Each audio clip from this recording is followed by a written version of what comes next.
بسم الله الرحمن الرحیم. السلام علیکم. نن د موږ متعلق یو ډېرې اهمې مسلې باندې به ان شاء الله خبره کوو. دا مسله عام طور پر اکثر ملګرو ته مخې ته راشي. مسله دا ده چې انسان امام سره په موږ کې شریک شو، خو د دنه یو رکعت یا دو رکعت یا درې رکعت مونږ شوی دی. اوس امام صاحب چې کله مونږ پوره کو سلام وګرځاو، نو دې سړي وسره هم چې کوم دی په هیره باندې سلام وګرځاو، حالانکه د ده لا سره رکعت مونږ پاتې دی، یعنې مونځ لا پوره شوی نه دی. نو اوس د دې شخص ته مونځ به څه حکم وي؟ آیا د من سیده سهو شته یا نشته؟ دی به د خپل مونځ چې کوم دی څنګه پوره کوي؟ نو ګوره، انسان امام سره په داسې حالت کې مونځ کې شریک شو چې دنه سره رکعتونه شوي دي، نو دا تن چې کوم دی دا مسبوق دی.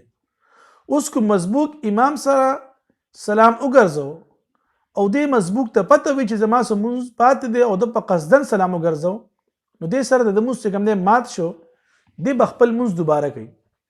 کو چې دې مسبوق ته پته نه وه او امام سلام وګرځاو او د سره هم چې کوم دی سلام وګرځاو، نو په دې کې لږ تفصیل دی. کو چې د مسبوق ته امام د سلام نه مخکې سلام ګرځولی وي یا د امام سلام سره متصلا سلام ګرځولی وي، نو په دې صورت کې په دې مسبوق باندې چې کوم دی سجده سهو نشته. او کو چې د امام د سلام نه پس سلام وګرځاو، نو دی به چې کوم دی د مونځ په آخر کې سجده سهو کې بغیر سجده سهو د مونځ مکمل کیږي نه. عام طور پر زمونږ ملګري چې کله امام سلام وګرځي، د هغې نه پس اکثر داسې حالت کې انسان سلام ګرځي، نو په دې وجه کله چې دې مونځ پوره کړي، نو د مونځ په آخر کې به سجده سهو کوي، بغیر سجده سهو به د مونځ چې کوم دی مکمل کیږي نه.